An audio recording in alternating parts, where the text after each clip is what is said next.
இந்த சோறு வாங்கிக்க. ஐயோ வேண்டாங்க தாய், உங்ககிட்ட சோறு வாங்கி தின்னா ஊருக்குள்ள யாரும் சோறு போட மாட்டாங்கிறது 2வது பிரச்சனைங்க. நாட்டாம தீர்ப்பு ஊருக்கு மாத்திரம் இல்லைங்க, எனக்கும் சேர்த்தாங்க. என்ன மன்னிச்சிடுங்கம்மா. தாய் கிழவி போதுமா? அவமானப்பட்டது போதுமா? கேவலம் ஒரு பிச்சைக்காரன் கூட நம்மள பிச்சைக்காரன் ஆகிட்டு போறான். 18 வருஷமா அவமானப்பட்டது போராது உனக்கு? அவன் என்ன பண்ணுவா? பரம்பரையை மறந்து போட்டு பல்லடிச்சவன் நீயே. படுறதையும் நீ தாண்டா படணும். நானா என்ற பரம்பரையை மறந்துவ?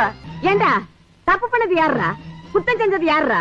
செய்யறதெல்லாம் நீயும் உங்க ஐயனும் செஞ்சு போட்டு நல்லவங்களை எல்லாம் எதுக்குடா குத்தம் சொல்லிட்டு தெரியுற? தாய் கிழவி நீளமா பேசாத மூச்சு வாங்க. அக்கிரமக்காரனுங்க வீட்டுல அக்கிரமம் தாண்டா நடக்கும். இப்படி ஏடா கூட பேசினா அடிச்சு கொண்டே போடுவேன். ஏண்டா பெத்த தாயை பார்த்து பேசுற பேச்சாடா இது? நீ தாயா? யார் சொன்னது?